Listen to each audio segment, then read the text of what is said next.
კრიტერიუმი და ყველა ინდიკატორით ეს ივანიშვილის პირადი ახირება არის 2018 წლიდან გახდა ის შეპყრობილი, ასე ვთქვათ, აბასთუმნის ტერიტორიით და დაიწყო იქ პირადი სივრცის მოწყობა.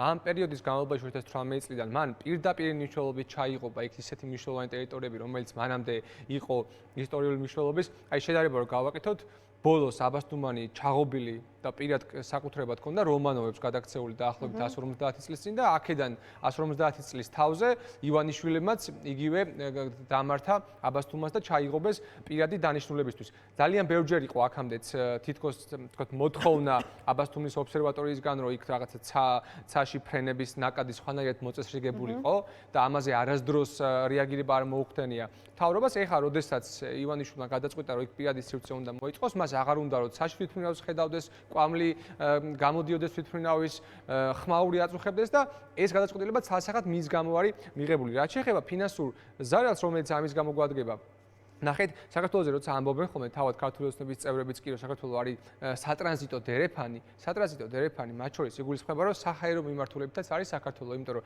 ჩვენ ზემოთ არის ამ შემთხვევაში უკრაინა და რუსეთი, სადაც კონფლიქტი არის და მუდმივად იქ არასტაბილური მდგომარეობა არის. ჩვენ სამხრეთით არის ირანი და ასე ვთქვათ პრობლემური რეგიონი, სადაც ხშირად არის ომი და ის სივრცეც არ არის თვითმფრინავებისთვის კომფორტული, ამიტომ საქართველო ძალიან მნიშვნელოვანი ჰაბი გახდა ამ მიმართულებით. 2022 წელს თუ დაახლოებით 120,000 ფრენა ხორციელდებოდა საქართველოს ცაზე, 2025 წელს 300,000-ზე მეტი ფრენა განხორციელდა და დღეში დაახლოებით 1000 გადაფრენა ხორციელდება საქართველოს ცაზე. საიდანაც შემოსავალს იყოს ბიუჯეტი. 2024 წელს ეს შემოსავალი იყო 120 მილიონი ლარი. 2025 და 26 წლებში ეს კიდევ უფრო მეტი იქნება, იმიტომ რომ გაიზარდა დატვირთვა. 120 მილიონი ლარი არის საქართველოში ერთი მოზრდილი ქალაქის ბიუჯეტი, ხო, მაგალითად? ცოტა არ არის. ძალიან დიდი ფული არის, ამით შეიძლება ბევრი კარგი საქმე გაკეთდეს, ხო? მაგრამ ეხლა ვინაიდან ივანიშვილმა ეს ჩაიღობა, დაახლოებით მესამედი აი ამ სიგანის, რაც არის საქართველოს დერეფნის მოცულობა,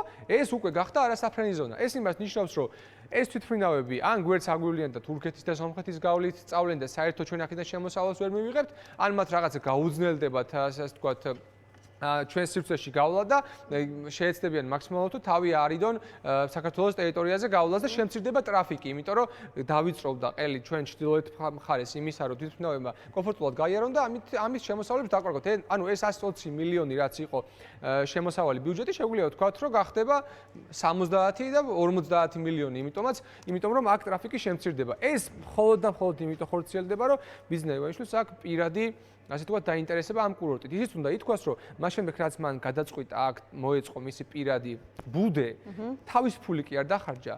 სახელმწიფო ბიუჯეტიდან არის ფული დახარჯული ამ წლების განმავლობაში. 2018 წლიდან დღემდე 250 მილიონი ლარი სახელმწიფო ინვესტიცია არის განხორციელებული აბასთუმანში, ხან რაღაცა შემოვლითი გზის მოწყობისთვის, ხან რაღაცა ინფრასტრუქტურული პროექტებისთვის და მხოლოდ 7 მილიონი ლარის ინვესტიცია გაკეთებული ბიზნეს ივანიშვილს, ანუ თავის ფულსაც კი არ ხარჯავს თავისი სივრცის მოწყობაში და შესაბამისად ეს პირდაპირ მიუთითებს იმაზე, რომ მას პირადი დაინტერესება აქვს და მეტი არაფერი. ერთსაც დავამატებ, ეს საჰაერო მიმოსვლა ხო აიგზალა, ოღონდ გამონაკლისები არსებობს. საჰაერო მიმოსვლა მან შეუძლია მხოლოდ იმას, ვინც აფრინდება და პირდაპირ აბასთუმანში ჩასაფრენად იქნება მისი ვიზიტი განსაზღვრული და აბასთუმანში ჩაფრენა შეუძლია მხოლოდ ივანიშვილს, რომელმაც აეროდრომი მოიწყო ეზოში. ამავე დროს კიდე სამთავრობო ბორტებისთვის გააკეთეს გამონაკლისი, ანუ ნიშნავს, რომ აბასთუმანში თვითმფრინავით და რაღაცა ვერტფრენით ჩასვლა შეუძლია მხოლოდ ივანიშვილს, ყაველაშვილს, პაპუაშვილს და კობახიძეს, იმიტომ რომ სამთავრობო ბორტები მაგათ ემსახურება, პირადი ვერტფრენი ივანიშვილს ემსახურება. ანუ პრივატიზაცია არის ჩვეულებრივად მისაკუთრება არის საქართველოში ძალიან მნიშვნელოვანი საჯარო სივრცის და ეს ხალხს რო არ წაადგება, ამაზე ბევრი საუბრობს უკვე და ამის ყველა ინდიკატორი არსებობს და ეხლა ივანიშვილი რო უდიერად ეპყრობა საქართველოს აი ამ მნიშვნელოვან კურორტს და თავისი ფულითაც კი არაკეთებს, მილიარდერი კაცი თავისი ფულითაც კი არაკეთებს ამ ერთ სოფელში რაღაც ინფრასტრუქტურას, ისე რომ აქ სახელმწიფოდან ფული არ დაიხარჯოს, ეგეც აჩვენებს მისი მიდგომა როგორია ზოგადად ბიუჯეტის და ქართველი ხალხის მიმართ, რომ აი მის პირად ინტერესებისთვის შეუძლია ყველა და ყველაფერი ანაცვალოს. კი ბატონო, და ასევე მინდა შევეხოთ რუხაძის საკითხსაც. მოკლედ ყველაფერი მიატოვა ამ ადამიანმა, ჯერ იმედი გაყიდა, ახლა ლიბერთი ბანკიც გაყიდა, ბაზის ბანკმა იყიდა. როგორ ფიქრობ, რას უკავშირდება რისი შიში რეალურად ან რისი გამოვლინება ამოწურა ირაკლი რუხაძემ თავი ამ ქვეყანაში თუ რეალურად რა შემთხვევასთან გვაქვს საქმე? არა, რა თქმა უნდა, არა მოუწურია თავისთავად, იმიტომ რომ მას მიტაცებული აქვს ეს ქვეყანა ივანიშვილთან და კიდე სხვა ოლიგარქულ ოჯახებთან ერთად. ის შევახსენებთ მაყურებელს, რომ ის არა მარტო იმედის მფლობელი იყო აქამდე და აი ამ ლიბერტი ბანკის, არამედ მისი არის რუსთავის მეტალურგიული ქარხანა, რომელიც მისი მონოპოლიის ქვეშ არის და მას და ივანიშვილს აქვთ ერთად ამ ქვეყანაში ჰაიდელბერგ ცემენტის ადგილას შექმნილი ახალი ცემენტის კომპანია, ქართული ცემენტი, რომელიც მონოპოლისტია ქართულ ბაზარზე და სხვა სახა არ უშვებენ, მიუხედავად იმისა, რომ უფრო იაფიანი და ხარისხიანი პროდუქცია არსებობს ჩვენს სამეზობლოში, ხო? ამიტომაც მისი ინტერესები კიდევ არ გამქრალუოთ, მარტივად მას ეშინია, რაც გააკეთა იმედის და სანქციების წინ საღამოს, ზუსტად იგივე ხდება ახლა ახლაც. მე არ გამოვრიცხავ, რომ მას კიდე რაღაც ახალი სანქციის ქვეშ აღმოჩნდეს ის და სწორედ ამიტომაც ზუსტად იმედის მსგავსი სპეცოპერაცია ჩაატარა, რომ გავიდა ბანკის მმართველობიდან ფორმალურად ისე, რომ ბანკი არ აღმოჩნდეს სანქციების ქვეშ და შეიძლება ვიხილოთ რუხაძეს კიდე ახალი სანქცია საომალოდ, იგივე ბრიტანეთიდან, ევროკავშირის მხრიდანაც უკვე და ეს თან გადაუფორმა და ეს ბანკი იყიდა ჩინურმა ბანკმა ამ შემთხვევაში, ხო, ბაზის ბანკმა, რომელიც ჩინური ბანკი არის. რაც იმას ნიშნავს, რომ ესე იგი ეს ქვეყანა კიდევ უფრო მეტად ხდება მიბმული რაღაცა ჩინურ არაბულ და რაღაცა რუსულ ეკონომიკურ სივრცეზე, რაც ქართველი ხალხისთვის არანაირი სიკეთის მომტანი არ არის, იმიტომ რომ ძალიან მარტივად რო ვთქვათ, ეს ნიშნავს, რომ ჩინეთის სახელმწიფოს გაუჩნდა წვდომა საქართველოს ყველა პენსიონერის პერსონალურ მონაცემზე და ამ პენსიონერების გარდა კიდე იყო 100,000-ობით დაახლოებით 7.7 მილიონი ქართველი, რომელიც ლიბერტი ბანკით სარგებლობდა და ეხლა ამ ყველაფერზე წვდომა გაუჩნდა ჩინეთის სახელმწიფოს. ჩინეთს რო წვდომა აქვს რაღაცაზე, ნიშნავს, რომ რუსეთსაც აქვს წვდომა იმ რაღაცაზე. მით უმეტეს, რომ საქმე შეეხება საქართველოს, უკრაინას, აღმოსავლეთ ევროპას და ასე შემდეგ. ანუ უსაფრთხოების კუთხითაც ეს პრობლემა არის, თუმცა რა თქმა უნდა, ეხლა ამათთვის ეს საკითხი პრიორიტეტული არ არის. ამიტომაც ეს არის გაქცევა სანქციების შიშით, მეტი არაფერი. აი ეს ასე ვთქვათ, ცალსახად შეგვიძლია ვთქვათ. კი ბატონო. რადგან საუბრობთ ამ ეკონომიკურ საკითხებზე, მოდით შევეხოთ, ესე ვთქვათ, გაჩაღებულ ბრძოლას კორუფციასთან, ფასებთან და ასე შემდეგ, მაგრამ რატომღაც ყველა და ყველაზე მნიშვნელოვანი თავად მომხმარებლები ამ ქვეყნის მაცხოვრებლები აღნიშნავენ, რომ აპრილში რომ უნდა გვეგრძნოს შემცირებული ფასები, პირიქით და რეალობა გვხდება რეალურად, ხო? ნუ კვერცხის -5 თეთრს თუ არ ჩავთვლით, ყველაფერზე უფრო მეტად გაიზარდა ფასი, მათ შორის ელექტროენერგია იქნება ეს, ბენზინი თუ ასე შემდეგ. სად უშვებს შეცდომას ქართული ოცნება, სუსი რატომ ვერ იძიებს ეფექტურად ამ ამბავს?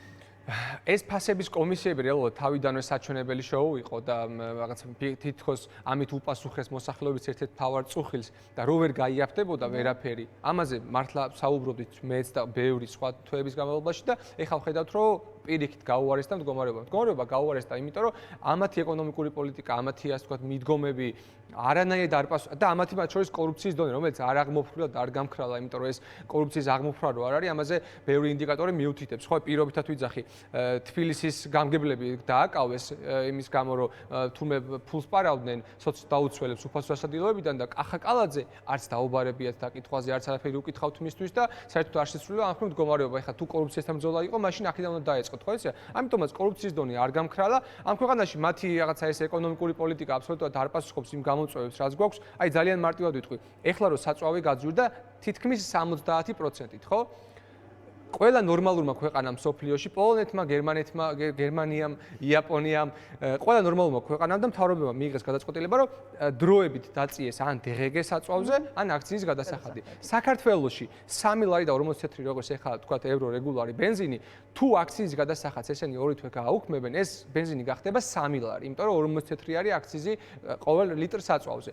და თუ ესენი ამას ორი თვე გააუქმებდნენ, ბიუჯეტს დააკლდებოდა დაახლოებით 110 მილიონი ლარის შემოსავალი, რაც არის იმაზე ნაკლები, ვიდრე სუსის გაზრდილი ბიუჯეტი 2026 წელს. ანუ მამუკა მდინარაძის უწყებას 130 მილიონი ლარით გაუზარდეს ბიუჯეტი მხოლოდ და მხოლოდ იმიტომ, რომ ამ ხალხმა უფრო კარგად უთვალთვალოს ქვეყნის შიგნით, რა ვიცი, ოპოზიციას, კრიტიკულად განწყობილ მედიებს და ხალხი აწამონ და დააშანტაჟონ. მეტი არაფრისთვის და ამას არ აკეთებენ, მიუხედავად იმისა, რომ თითქოს ხალხზე ზრუნავენ და ეხლა დადასტურებულად შეგვიძლია ვთქვათ, რომ გაძვირებული საწვავის გამო და გაძვირებული ელექტროენერგიის გამო მათ შორის ფასები კიდევ უფრო მეტად გაიზრდება. აი, ერთ მაგალითს ვიტყვი.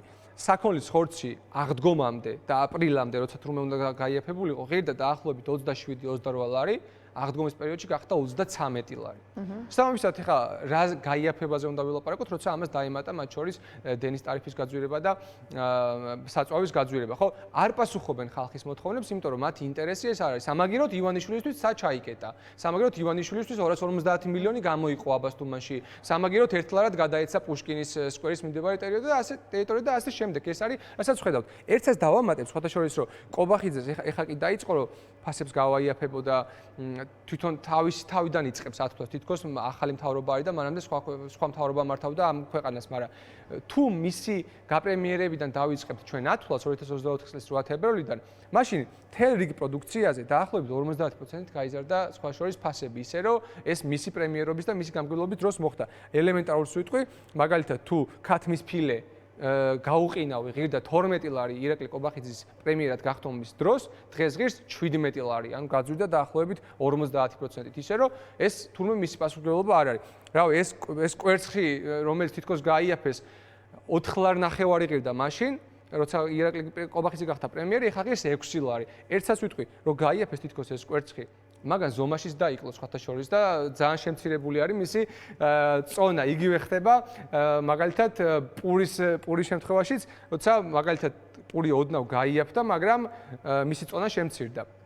შესაბამისად, ეს მთელი მათი ნარატივები იმის შესახებ, რომ ეხა ფასები გაიაფდება, ან რაღაცა უკეთესობას ვნებოდოთ, არის აბსოლუტურად ტყუილი, აღარც საუბრობენ მაგაზე, სიმართლე რომ ვთქვა, თუ ეკითხებით, რაღაც პასუხობენ და სამწუხაროდ ეგ არ შეიცვლება ეგ მდგომარეობა, იქამდე სანამ ქართული ოცნება არის აი ესეთ საგარეო იზოლაციაში, ამ ქვეყანაში ინვესტიცია აღარ შემოდის და მათი ასე ვთქვათ, საბიუჯეტო განკარგვა მთლიანად მიმართულია იმაზე, რომ ყაველაშვილის ხელფასი გახდეს 16000 ლარი, მინისტრების ხელფასი იყოს 13000 ლარი და სამაგიეროდ პენსია იყოს 350 ლარი, რომელიც არის იმის 20%, რაც სჭირდება ერთ პენსიონერს ერთ თვის განმავლობაში ამ ქვეყანაში, რომ გადარჩეს. კი ბატონო. ძალიან დიდი მადლობა დავით ფშავანაძე იყო ჩვენი სტუდიის სტუმარი. დღის ამბები 4-ზე ამით დასრულდა.